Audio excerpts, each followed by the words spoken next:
Professor Manzer, how did you first get affiliated with Oklahoma State University? Well, I came to school here. I was raised about 50 miles from here, and I came to school here in 1959.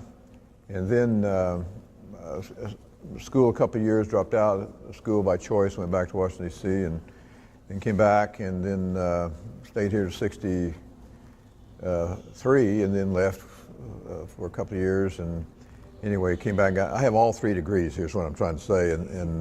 But I left and came back, but I came back permanently in 1975 when I came back on faculty. So I was a student here, and like I said, I have all 3 degrees here. Now, you've been the scorer for basketball and football for how many years? About 25 years. I got involved in that, I think it was about 1988, something like that. And I've been down on the table at basketball for about 30 years. A guy named Pat Quinn, who happened to be the sports information director here at OSU. When I came back on faculty, Pat Quinn remembered me, and he needed somebody in football, so we had lunch, and he said, "Would you like to do that?" And of course I said, "Sure," you know. Now, your son Brendan played here at Oklahoma State. Yes. What was that experience like for you? When he came here to play, that was gigantic for him and for us, and I was keeping the score when he was playing. So it was exciting to see that, for him to come down and report, to go into the game, he had to report to the score, and so that was kind of neat. Some people say some games he didn't play and he still scored. I don't know what that means. I don't know how that works, But he does the games on TV. He does them for OSU, but he also does ESPN, Big 12, and that kind of thing. And to sit there at the scorer's table and then have him down about 3 seats down doing these games it's just fabulous for our family.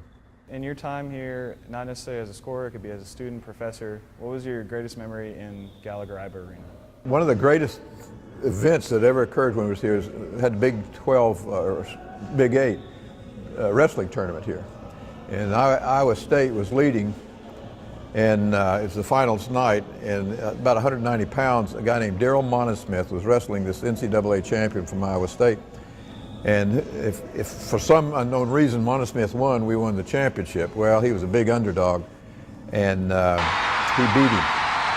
This place was packed, and it erupted. And the lights, they had these lights in these cages, some of them broke. That's the loudest I've ever heard it in Gallagher's, in wrestling. At one time, this building only seated 6,300. And then they changed it to make the seats larger, and it went down to 6,100.